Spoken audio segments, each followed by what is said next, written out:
It's a peaceful night in Wyndon. All of Ash's friends find themselves sleeping in the Pokemon Center. But Ash isn't there.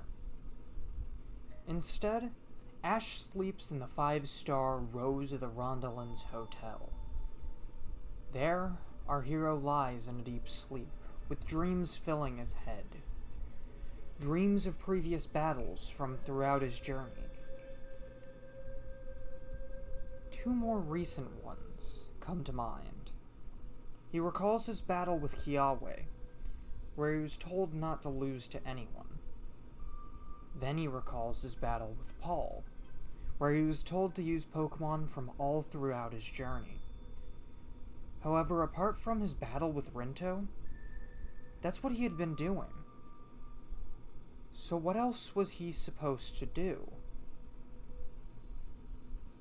Then he recalls the Battle Royale in Alola. The people of Alola cheering for him as champion. He sees Kiawe and Gladion, both looking at him and Pikachu from their corners. Then across from him, he sees Kukui and Incineroar. Everyone around him tells him to win as a representative of the Alola region. Then Ash bolts upright in bed. It's still dark out, but just maybe, he'll be able to make a call. So Ash rushes downstairs to try and find a phone. When he makes it to one, sure enough, Samson Oak picks up on the other end. He had just woken up not too long ago, but is surprised to see Ash calling him since he figured it was still nighttime in Galar. Ash asks if he could switch around a few of his Pokemon right now. He had an idea for what he wants to use, and wants to get some training in before the tournament begins. Samson Oak says that's alright, although the hotel's phone doesn't have the capability to do Pokemon transfers. Ash thinks for a moment, and remembers seeing a Pokemon Center near Wyndon Stadium. He tells Samson he'll call him right back, before hanging up and dashing out of the hotel. It takes a while for Ash to figure out where he's going, but he soon finds the right path to Wyndon Stadium. Racing over to the Pokemon Center, Ash gets inside only to find his mom is already awake.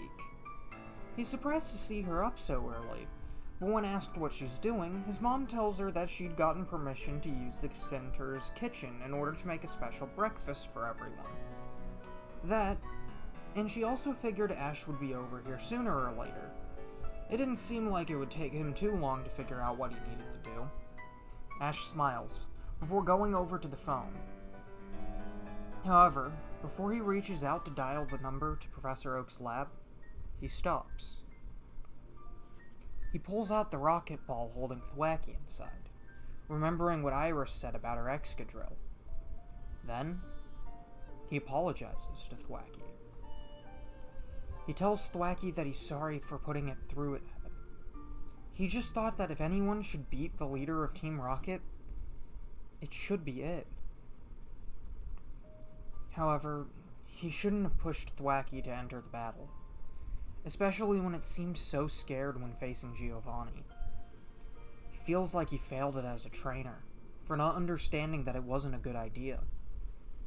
So he tells Thwacky that it doesn't have to fight in the Master's Aid anymore if it doesn't want to. He won't force it. He then sets Thwacky's ball on the counter, as he dials the number for Oak's lab. Soon, Samson Oak picks up the phone. Ash is actually just in time. He just finished the morning routine, making the occasional Pokemon pun along the way. And Ash's Pokemon are as ready as ever to battle. Ash says it's great, before asking how his Alolan Pokemon are doing. The Alolan Oak says that they're doing great, before asking if Ash had a particular Pokemon in mind for his next match. Ash smiles, before asking to send them all over. We cut to Giovanni, as he too is on a call with someone. On the other end of the call, Dr. Zager apologizes for the new restrictive armor not being to his liking. He's already working out another model that should be far more durable. However, in the meantime, he has already made the necessary repairs to Mewtwo's helmet. Giovanni says that if he values his job, then he should hope he's right. They can't risk Mewtwo having even the slightest chance to free itself. The Master Ball does help make sure Mewtwo is obedient, but should that somehow fail, he needs to make sure that Mewtwo would submit to him, and him alone. Time passes, and soon it's time for the World Championships to start their second day. The stadium is once again packed full, but luckily Ash's friends and family all manage to get seating together once again. Sonia even ends up joining them. It's then that the matches for the third round are revealed. The first of the day is the battle between two of Ash's rivals, Alain versus Iris. After that is the battle between Cynthia and Lance, which will then be followed by Leon facing off against Giovanni. They will then close out the matches with Ash versus Steven. Hearing this matchup, Ash gets excited as he's never battled Steven before. Not only that, but he actually felt like the Pokemon he had on hand were perfect for the match. So the battles begin, starting with Alain versus Iris. The two find themselves welcomed by the crowd as if they were Leon and Cynthia fighting. So with the crowd firing them up, they both put everything they have into the fight. The two actually seem pretty even with each other. With Alain's Sandstorm strategy, Iris finds herself with a pretty good counter, utilizing her Excadrill to fight back against Alain's Pokemon in such heavy weather. However, Alain fights with skill and terrifying precision, as each and every one of his Pokemon have been trained in battle in these harsh conditions, while also being able to attack with pinpoint accuracy. Iris does manage to ward off damage when a G-Max Resonance from her Lapras sets up an Aurora Veil, allowing her to close any sort of gap between the two. Still, the ending clash results in Alain taking the victory alongside his Mega Charizard X. However, much to his surprise, after the battle is called in his favor, Charizard collapses, as if to show that Iris was close to taking him down. Because of this, Alain shows Iris the utmost respect when they shake hands at the end. Next up is Lance versus Cynthia, both powerful and highly respected champions in their own right. Lance's dragons show their might, even in face of such a strong opponent. Even though Cynthia's Togekiss seems like it could be the perfect counter for him, Togekiss finds itself unable to take down its opponent. Still, Cynthia is a force to be reckoned with, and so she is able to claim the win in the end. As the two shake hands, it's clear that Lance is frustrated by the fact he hasn't won a battle yet. But Cynthia wishes him luck, saying that she's sure the past few battles have been nothing more than a minor setback for him. The next battle comes up, and both Leon and Giovanni walk onto the pitch. Leon looks at Giovanni with concern. He's been filled in on just how dangerous this man is, and the way he's been treating that Mewtwo Pokemon has only given him more reason for concern. But at the same time, Chairman Rose did trust this man. He trusted the chairman, so should he trust Giovanni as well? At least until the business transaction was over? He wasn't sure. Giovanni looks up at the point where Chairman Rose is sitting. The chairman gives him a nod. However, Giovanni gives him a confusing look, so no one who might see him could possibly know what he's thinking. Then, just as the referee is about to call for the beginning of the battle, Giovanni straightens his tie before raising up a hand to call for the referee's attention. Once he has it, in a surprise twist of events, Giovanni forfeits the match. This gets everyone in the stadium up in arms. No one in the years of the World Championships happening has ever forfeited a match, especially not before it even began. The Rocket Trio is especially confused by this, as they knew their boss to be a proud man, so why would he allow himself to forfeit? He didn't actually think that he would lose to Leon, did he? The person most confused by this, however, is Leon. The champion of Galar doesn't understand why Giovanni would forfeit. Not only that, but victory by default doesn't feel right to him. He doesn't want to just be handed the win.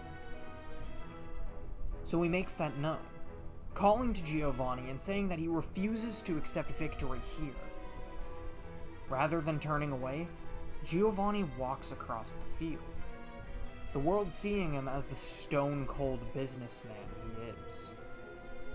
When he reaches Leon, he doesn't hold out a hand for a handshake, nor does he say a word to the champion.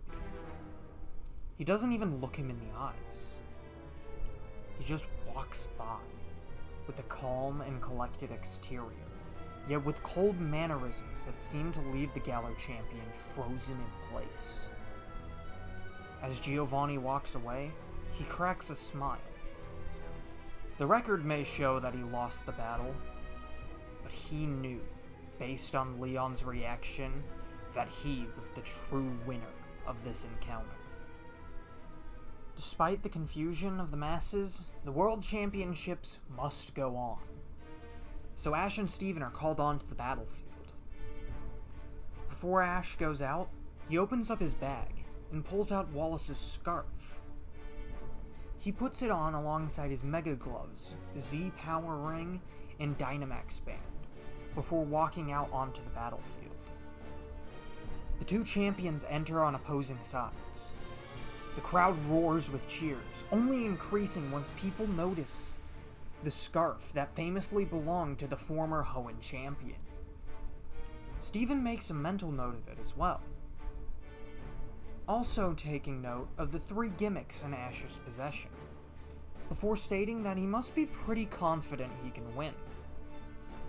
Ash chuckles a bit, before stating he's more excited, as this worked out perfectly for him and the Pokemon he's been training since the morning. Steven raised an eyebrow, intrigued by this statement. Then, once the referee calls to begin, the two send out their first Pokemon. Starting off, the two bring out Metagross and Gengar. Gengar's already fired up, especially given the opponent.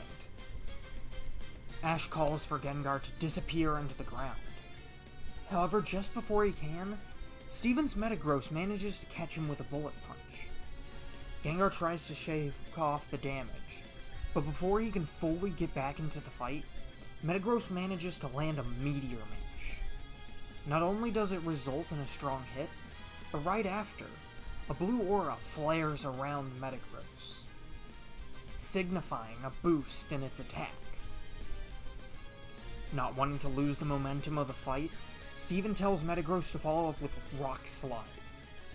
Rocks begin to fall from the sky, but luckily, Gengar is able to use its speed to avoid. Ash then calls out to Gengar, saying they've been preparing for this, and to use Will-O-Wisp. The spectral flames fly across, heading towards Metagross. Steven calls for Metagross to destroy them with Bullet Punch. However, once this succeeds, Gengar is gone. Gengar returns right beneath Metagross, immediately trying to fire off a Shadow Ball. However, Metagross is seemingly able to anticipate this and avoid.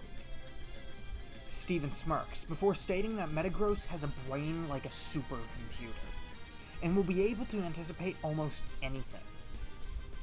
Steven calls for another Bullet Punch, and so Metagross races in. Ash manages to get Gengar to use Dazzling Gleam as a shield just in time, but Metagross's Bullet Punches are pushing against it. Once it breaks through though, Metagross is met with a Will-O-Wisp, getting burned before it has the chance to avoid.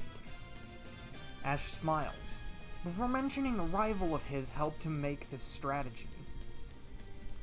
Gengar also decides to taunt Metagross, only for Ash to take out Gengar's ball and call him back. Steven questions this move, but Ash simply smiles before throwing out Incineroar. The heel Pokemon lets out a proud roar, happy to be on such a grand stage. Seeing the Fire Dark type as his new opponent, and knowing Metagross is burned, Steven decides to also switch, bringing out Aggron instead. Ash has Incineroar start with a Fire Blast. The flames shoot from Incineroar, racing across the battlefield at a high speed. However, just before they reach Aggron, it uses a Tauntaumize, allowing it to raise its speed and easily avoid the fiery attack. Aggron stomps the ground, performing a powerful earthquake. Incineroar gets damaged heavily by this, and while the ground continues to shake, Aggron rushes in to deliver a powerful head smash. Incineroar is knocked off its feet. Meanwhile, Aggron looks just fine, as it turns out its ability is Rock Head. Because of this, Steven could easily call for Aggron to use as many head smashes as it pleases, without Aggron breaking a sweat. Ash knows he's going to need to weaken Aggron somehow, so he decides to have Incineroar use a new move, Parting Shot. Giving Aggron an intimidating threat that no one but Meowth understands, the Fire Tiger disappears back into its Pokeball, while Aggron's attack and special attack are lowered at the same time. Ash then takes out another Pokeball, choosing to bring out Melmetal instead. This makes the crowd go wild, as it's another Pokemon barely anyone has seen before. Some had been told that the Alola champion owned a Pokemon thought to be lost to time, but they weren't expecting this. Steven even has to admit he's quite amazed to see Melmetal in person like this. He had researched Melmetal in his own time, but never thought he'd actually get to meet it, let alone battle it. Still, Steven's not going to go down easy, even if he's facing a mythical Pokemon such as Melmetal. Due to having the speed advantage, he calls for Aggron to use Low Kick. Ash at first believes that this won't do much, but even with the decrease in power from Parting Shot, Melmetal takes critical damage from Low Kick. Ash calls for Double Iron Bash, but Aggron is able to zip behind the Metallic Mythic and use another Low Kick. Steven then calls for Head Smash, which delivers another nasty blow. However, when Aggron tries to move, it finds itself stuck, and can also feel some of the metal on its horns and helm be slowly consumed. Ash takes this as his chance, having Melmetal deliver a mighty superpower attack, sending Aggron crashing into the ground. He then has the mythical follow up with Earthquake, which manages to knock out the powerful Steel Pokemon. Steven can't help but be impressed by this. However, one loss is nothing, as the rest of his team are ready to take on Ash. He then brings out Hippowdon, whose Sandstream ability kicks up a powerful sandstorm. As Ash has Melmetal attempt to strike from afar with Double Iron Bash, Hippowdon lazily sets up Stealth Rock.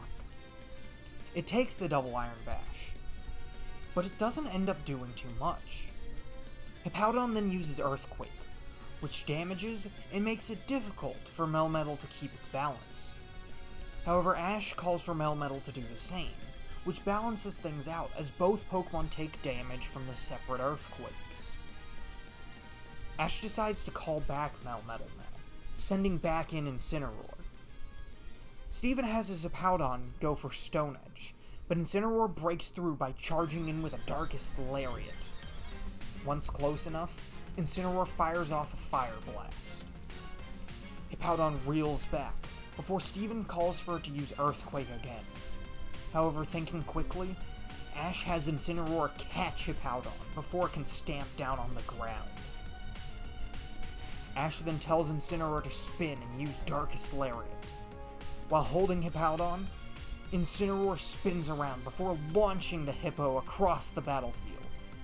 It crashes down before Incineroar finishes things with another Fire Blast, just before Steven can call for a slack-off. The crowd is astounded by how well Ash is doing against Steven, especially after the past 2 rounds he's battled in. However, Steven doesn't seem to be too worried. The next Pokemon out is Steven's Skarmory, which starts off almost immediately by using Toxic. Ash thinks to call back Incineroar, but the proud heel Pokemon gives Ash a look back. Ash nods, allowing the Fire Cat to continue. They start off with another Fire Blast, but Skarmory is able to use Protect and prevent damage. Strangely though, Steven switches out Skarmory for his Claydol. Given the damage Incineroar took from fighting Aggron, the Stealth Rock, and the Toxic, Incineroar is taken out with an Earth Power, but not before it lets off one final, blaze-boosted Fire Blast. Both trainers call back their Pokemon before Skarmory and Rowlet come out. For a while, Rowlet tries using Seed Bomb, only for Skarmory to occasionally bat it back with its wings. Rowlet goes for a Brave Bird next, but once again Skarmory uses Protect, before it grabs Rowlet out of the air, and Steven commands a Sky Drop. Rowlet is taken high into the air, before Skarmory dives down, slamming the bird into the ground. As the Grass Owl gets back up, Steven calls for Toxic, poisoning the tiny bird, before Steven switches out Skarmory once again. Claydol is back on the field, and starts off with a powerful Ice Beam. Rowlet is frozen in place and unable to escape before Steven calls for Claydol to fly in with a Rapid Spin. Rowlet is sent flying back, but does manage to recover despite the toxic damage. Steven's impressed by the little flying type, but isn't going to let Ash get another chance to take out another one of his Pokemon, calling for another Ice Beam. Just before it strikes, Rowlet manages to evade with Feather Dance, before Ash has Rowlet send Razor Leaves across the field. Many seem to hit some sort of target, but Claydol takes only a few leaves and damage itself. Unfortunately, the tiny Grass Owl succumbs to the Toxic soon after. The lead Ash had is already gone, but he has an idea of how he can get around the strategy of Steven's. He's already taken care of the Stealth Rock after all, so he sends out Melmetal, but this time, Steven doesn't switch out his Claydol. Claydol starts to go for Earth Power, but Ash calls for Melmetal to grab Claydol. Just before it can strike, Melmetal's arms wrap around Claydol, pulling it into the Earth Power attack. Steven points out that Earth Power didn't do anything to Claydol due to Levitate. But that's not why Melmetal grabbed Claydol, as Ash tells Melmetal to bury Claydol into the ground with a double Iron Bash. The Molten Metal Golem slams Claydol into the ground, before spinning rapidly, hammering Claydol into the dirt. Ash then calls for Earthquake. Even despite the Levitate ability, with Claydol being stuck in the ground, the Earthquake does manage to do some damage to it. However, the Quake also loosens the ground around it, allowing Claydol to break out once the attack ends. Steven and Ash are about to call for another attack, when both Pokemon collapse, resulting in a tie. Next out are Lycanroc and Skarmory. Ash calls for a Cellurock, only for Steven to once again use Protect. But Lycanroc doesn't use the move to attack. Rather, Ash had Lycanroc get behind Skarmory, so once Protect fades, it can strike with a powerful Stone Edge. Skarmory spirals off into the air, before Steven calls for Toxic. Once again, Lycanroc is able to evade with a Cellurock. However, Steven seemingly manages to anticipate Lycanroc's movements. So once Lycanroc slows down, Skarmory grabs the dog. Lycanroc is lifted high into the air, and for good measure, Skarmory spews the noxious gas of Toxic into Lycanroc, poisoning it mid-flight. Strangely enough, Ash doesn't even try to have Lycanroc fight back, so Steven simply calls for Skydrop. As Skarmory flies down, Ash calls for Lycanroc to get ready, a smirk forming on his face. Then, just when Skarmory lets go of Lycanroc, Ash calls for counter. The dog lands on the ground, but despite the force, it leaps back up, striking the armored bird across the neck with counter. The bird loses balance in the air slightly, allowing for Lycanroc to finish the job with a brand new Psychic Fangs attack. Steven's next Pokemon is Cradily. But little does Ash realize, the fossil Pokemon is quite a powerful one. When Lycanroc tries another Accelerock, Cradily grabs it with its tendrils, lifting it up from the ground, pulling the dusk form close, and firing an energy ball at point-blank range. Ash tries to have Lycanroc use Psychic Fangs to grab the attack, but it lands before the dog can pull it off. Once again, the two are tied up, and Ash decides to have the Pokemon Steven specifically requested to battle take the stage. Much to the amazement of the crowd, Kleavor appears on the field. Steven smiles, saying he was hoping Ash remembered to use this Pokemon. Ash nods, before the two get back to the fight. Kleavor rushes in as Steven has Cradily use Ancient Power. Luckily for Ash, the powerful blades of the Hisuian bug are more than enough to smash the flying rocks. Kleavor gets in close, going for an X-Scissor. However, right as the attack hits, once again Ash's Pokemon is poisoned, as Cradily uses the close range to spew a Toxic of its own. Kleavor starts going for close combat, but Cradily takes these hits very well. Not only that, but after making some space with an energy ball, Cradily then uses Recover. The damage done by Kleavor becomes completely pointless, as Cradily is brought back to full health, while Kleavor is only getting weaker. The proud Hisuian Pokemon doesn't want to give in though. With a battle cry, it uses Swords Dance, before rushing in again.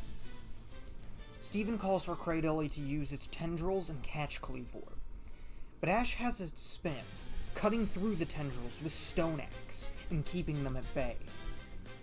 Kleavor then brings down another Stone Axe on Cradily's head, doing critical damage. The bug proceeds to follow up with a close combat, one which actually lands and starts doing more to Cradily. However, Cradily pushes Kleavor away with a highly focused Ancient Power. Cradily then lets out a cry, as a powerful aura flares. Ash's eyes widen, noticing the massive stat boost this is giving Cradily. Kleavor lets out another battle cry, raising its arms up high. However, soon after, Kleavor falls backwards, succumbing to the poison. Steven smiles, his strategy having worked once more. Ash is down to his final Pokemon, but it's one that he knows can handle Cradily. He only hopes it'll be able to use enough to take Metagross after. He wasn't expecting it, but everything is up to Gengar now. Gengar, upon entering the battlefield, looks back at Ash, as if to ask if he's really sure about this. Ash nods, so Gengar turns back to its opponent, getting fired up at that very moment. Gengar starts off with Sludge Wave, which flows across the field, heading straight towards Cradily. The fossil fires off an energy ball, which breaks through the wave, only to find a resolute Gengar on the other side of it. Gengar opens its mouth, intaking the energy ball, while still flying towards Cradily. Steven calls for Cradily to grab Gengar, but when the fossil tries, Gengar disappears, causing Cradily to hit its own energy ball. Gengar then reappears just next to the tendrils, using a dazzling gleam, which stretches out from Gengar in all directions. The tendrils are then caught in this, and Cradily is forced to pull them back after the dazzling gleam strikes it full. Ash's friends are surprised, as this is the most serious Gengar has been in a fight. Brock is the one to state that this might be because Gengar understands the weight of the situation. If Ash were to lose this battle, it would be very unlikely he would make it past these first rounds. Cradily begins to fire off ancient powers, which puts Gengar in a more defensive position due to Crady's stat boosts. Luckily, Gengar is able to counter some with Will-O-Wisp. But the ancient power was just a distraction, as Cradily uses this time to recover once again. It then fires off Energy Ball, which catches Gengar off guard, landing a powerful hit. Gengar falls out of the sky, hitting the ground. Ash calls out to the Ghost type, telling it to get back up. Gengar slowly gets onto his feet once again, seeing the fossil opponent waving back and forth in a manner that manages to taunt Gengar. Gengar makes a face back at Cradily. However, after seeing the way Crady's tendrils move, Ash has an idea, calling for Gengar to dive into the ground. The battle then becomes a game of whack-a-mole, as Steven figures the best way to get Gengar to stop moving like this is to restrain it. Meaning when Gengar pops up, Cradily slams down one of its tendrils, only for Gengar to disappear, popping up in a different place. With how quickly Gengar moves from space to space, this ends up getting Crady's tendrils tied up, allowing Gengar to pop back up and finish the fossil with Sludge Wave. The battle goes back to the beginning, with Metagross returning to the side of the field in order to combat Gengar. Steven decides to show Ash his true power, and so Metagross Mega Evolves. This appears to not only boost power, but also speed and intellect, as Metagross dodges any attempt at attack Ash calls for Gengar to do afterwards, striking the ghost constantly with bullet punch after bullet punch. This does end up working in Ash's favor though, as after taking a few hits, Gengar's cursed body ability kicks in. Gengar calls back to Ash after this, and it doesn't take long for the trainer to realize what his ghostly companion is thinking. It's time to get huge, and so Gengar Gigantamaxes. Steven decides to start off with Meteor Mash, to which Ash tries to combat with G-Max Terror. However, even though Metagross is burned, its power is still enough to be able to blitz through the attack, taking very little damage while destroying whatever comes in its path, before striking Gengar. Ash calls for Gengar to use his tongue to bat away Mega Metagross, but it's much faster than that, landing a powerful Rock Slide against Gengar as punishment for the attempt. Ash then calls for Max Starfall, as while the move won't do much, it still is enough to make some distance between Mega Metagross and G-Max Gengar. As the burn continues to inflict damage on Metagross, Steven calls for Metagross to go on the offensive. Ash doesn't call for a move though. As Metagross flies forward with another Meteor Mash, Ash and Gengar simply wait. Then once the Mega Pokemon is close, Ash makes the surprising call to have Gengar eat Mega Metagross. Steven tries to have Metagross get out of there, but Gengar is just barely able to clamp down its jaws around the Mega Evolution. Inside, Metagross tries to escape by using back-to-back Ice Punches. However, per Ash's command, Gengar is able to hang in there, letting the burn take its toll. Once Ash thinks Mega Metagross has had enough, he calls for Gengar to spit it out, and then use a final G-Max Terror. This goes according to plan. Mega Metagross has been weakened too much by burn. So, the spectral attacks close in and end the match. Gengar reverts to normal as the battle is called in his favor. Ash runs up to Gengar, happily cheering for it as the crowd turns into a sea of applause.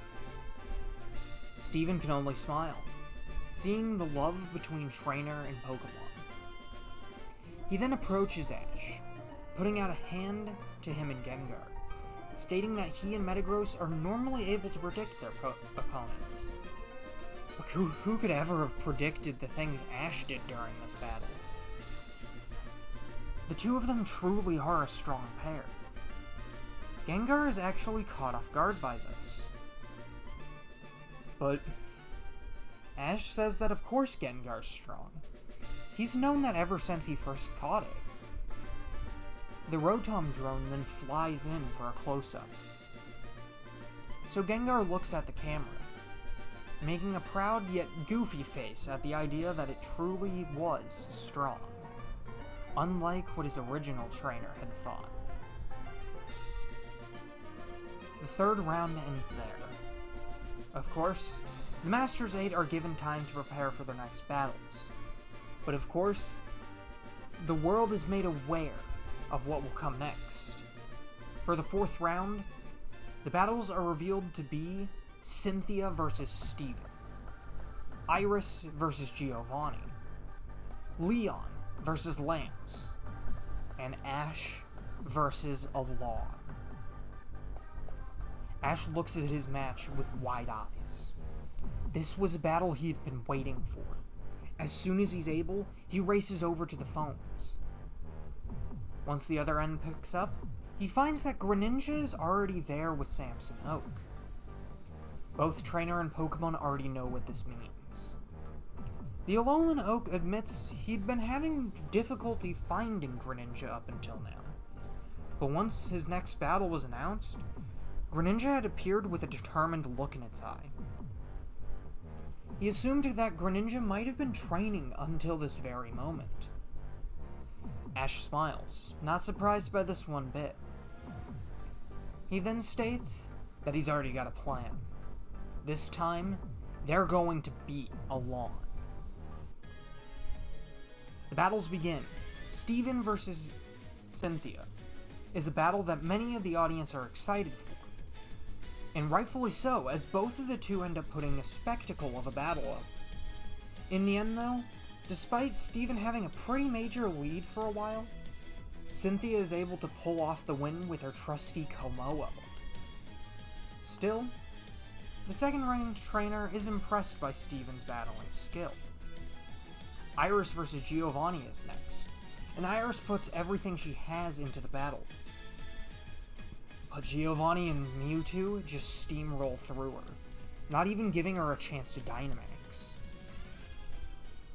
When she returns, Ash once again comforts her, and the two notice Lance is giving a look in their direction.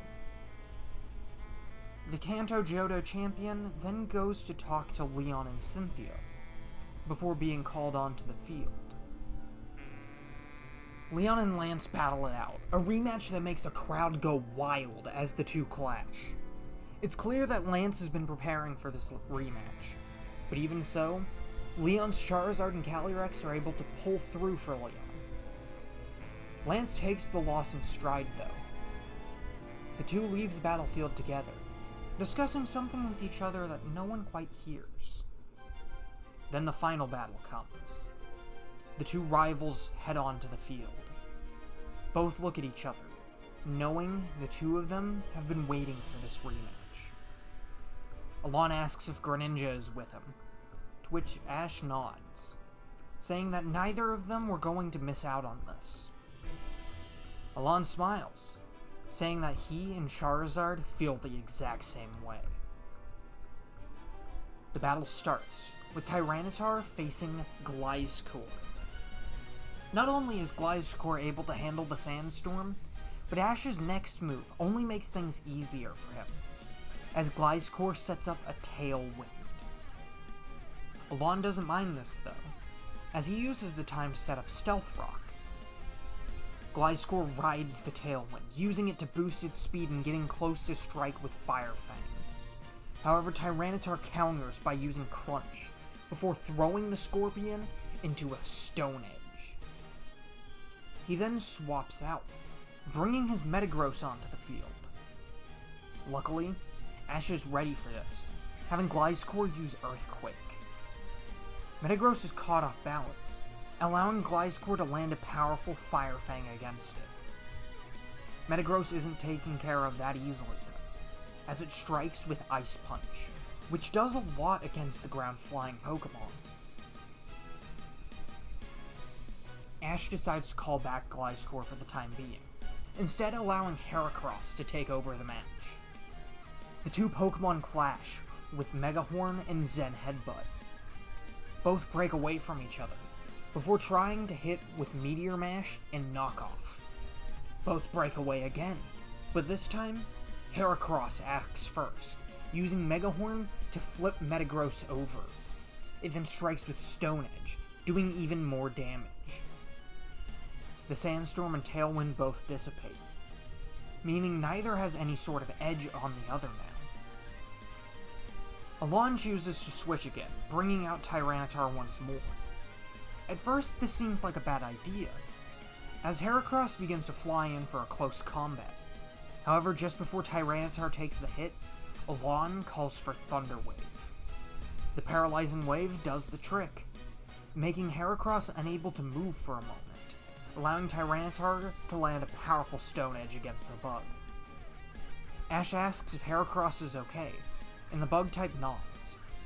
Despite seeming slower, and likely to be unable to move, Heracross looks as strong as ever, which Ash smiles about. He calls for another close combat, and the bug is able to fly in and land a hit far more powerful than anything it had done prior. Alain smirks, recognizing this as the Guts ability. Still, Heracross left itself wide open, and so the armor Pokemon crunches down on its horn, before slamming it into the ground. With a roar of victory, Tyranitar takes the win over Heracross. The next Pokemon Ash sends out is Swampert, who Alain remembers from their time on the Mega Island. He notes that Swampert looks far stronger than it was as a Mudkip, to which Ash says that there's a lot the two of them have managed to gain in their time together. To prove this, much to the shock of the crowd, Ash Dynamaxes Swampert. With the Mudfish Pokemon now towering over everything, Ash calls for a Max Knuckle, which decimates Tyranitar, while also boosting Swampert's attack stat. The next Pokemon out is actually Dracozolt, which utilizes the Sandstorm to help with its evasive abilities, this being called out as the ability Sand Rush.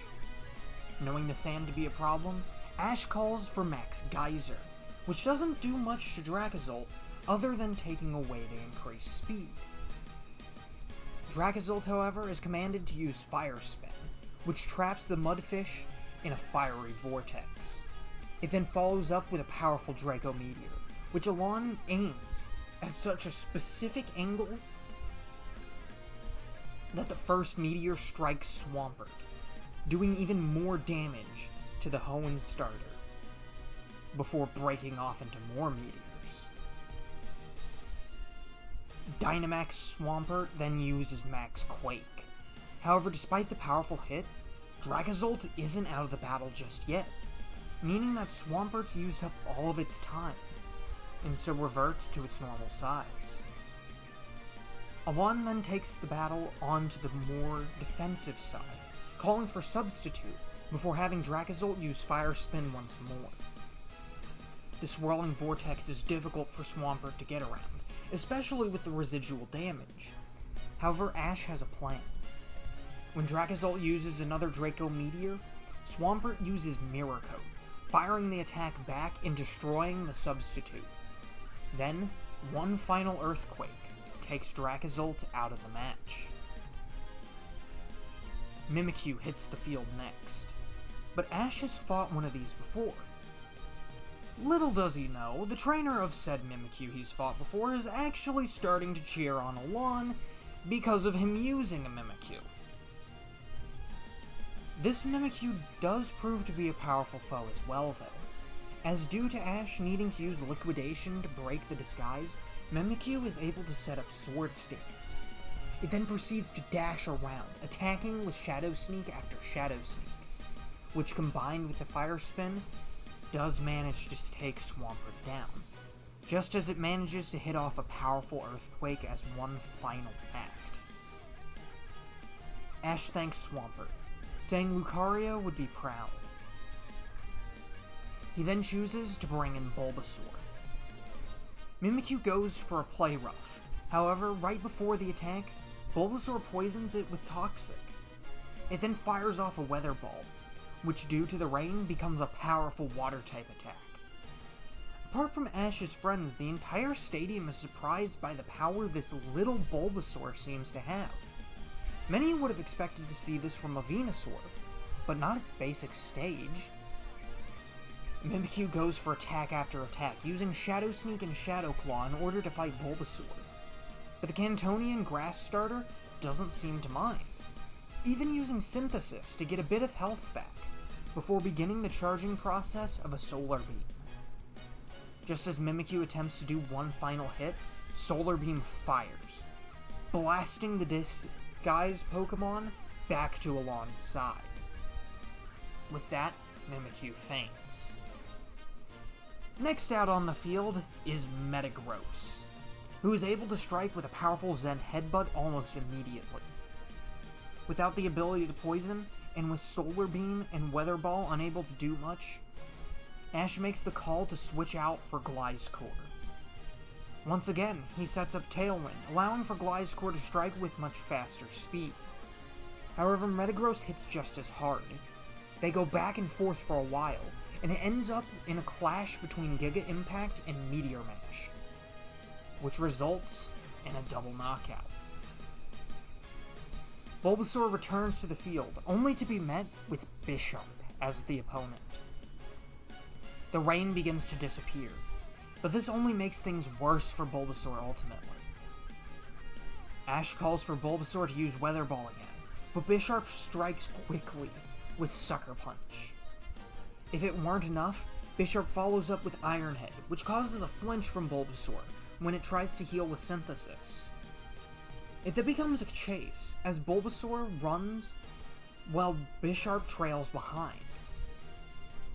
As Bulbasaur runs, it begins to charge a Solar Beam, which just as Bisharp is about to attack, Bulbasaur fires off, pushing Bisharp across the battlefield, causing dirt to be dug up as Bisharp skids across the grassy field. With a bit of time to itself, Bulbasaur heals with Synthesis, before charging another Solar Beam. Alain orders Bisharp to finish this, calling for Guillotine. Ash calls for Bulbasaur to fire the Solar Beam, but when it strikes, it doesn't do it soon enough, and Bulbasaur is taken out of the fight. Ash calls Bulbasaur back, and chooses to bring out a Pokemon from his Kalos adventure. Proudly, Hawlucha enters the battlefield, putting up a show of an entrance that makes the crowd go wild. It then sees Bisharp on the other side, and begins to get fired up for this rematch. The two clash with High Jump Kick and Iron Head. Breaking away, Hawlucha rushes in for an X-Scissor, which clashes with Guillotine. Hawlucha leaps back, before coming in with a Flying Press that does significant damage to Bisharp. But the Sword Blade Pokemon doesn't give in, managing to land a mighty knockoff right after. Ash calls for X-Scissor, but Bisharp lands a Sucker Punch first. Hawlucha starts getting put on the back foot, as Bisharp attempts multiple knockoffs that the Luchador has to duck and weave through. However, once it finds an opening, Hawlucha strikes Bisharp with a high jump kick. Hawlucha then leaps back, before breaking out the new move, Brave Bird. It soars across the battlefield, and both trainers know this will be the final attack. Bisharp reels back, before striking with a final guillotine. Both Pokemon fall. A double knockout. The two rivals are down to their last Pokemon. Greninja and Charizard hit the battlefield. Both stand there, staring at each other. Then they dash in. The two clash with Thunder Punch and Night Slash. Both attacks are even, and so Greninja jumps back using Double Team, before all the clones fire off separate Water Shuriken attacks. Charizard roars, before Blast Burn tears through each of the Water Shurikens and destroys many of the clones. But when the attacks fade, the real Greninja lands an Aerial Ace across Charizard's jaw. Greninja then brings up a knee with another Aerial Ace. The Charizard catches it, forcing it down before counter-attacking with a Thunder Punch that seems to knock the wind out of Greninja. Both Pokemon stand there in silence, before Greninja reaches out both hands, grabbing Charizard's fist. Its eyes glow red, and a geyser of water envelops both Pokemon. The water then forms multiple whips, which then become a massive shuriken on Greninja's back. With a mighty battle cry, Ash Greninja lifts Charizard by the arm, before slamming it into the ground on the other side. The crowd roars, seeing this new form of Greninja. Those running the tournament begin to lose their minds, as no one can really understand what this strange form is. Some question whether it's against the rules, but the referee doesn't make a call against it. Alain smiles, before he has Charizard soar into the air. While Charizard flies, he activates the Keystone, and so Charizard Mega Evolves in mid-air, only further adding to the reasons for the crowd to be going wild. Charizard flies down at Greninja with a Flare Blitz, but the Ninja Frog uses Double Team before taking a page out of Lucario's book, having two of the clones launch itself into the air. They both clash with Dragon Claw and Aerial Ace, before both break away, landing on the ground. Ash's Greninja's clones disappear into the Water Shuriken, before Greninja breaks it in two, forming two large swords that it imbues with Night Slash in order to strike Mega Charizard X with. The two begin to clash once more, Night Slash against Thunder Punch. Just as Charizard is about to break through, Ash Greninja combines the swords into a Water Shuriken once more, forcing back the Thunder Punch before it spins and slashes Mega Charizard X with the newly formed Water Shuriken. Mega Charizard X reels back, before spinning and slamming a flaming tail into Ash Greninja. It then lands a powerful Flare Blitz, launching Ash Greninja backwards. Ash Greninja regains his footing, only for Mega Charizard X to fly in with another Dragon Claw. The two clash with Dragon Claw and Night Slash once more, before Ash Greninja spins, bringing an X-Kick Aerial Ace down on Mega Charizard X, before the dragon uppercuts the frog with a Thunder Punch.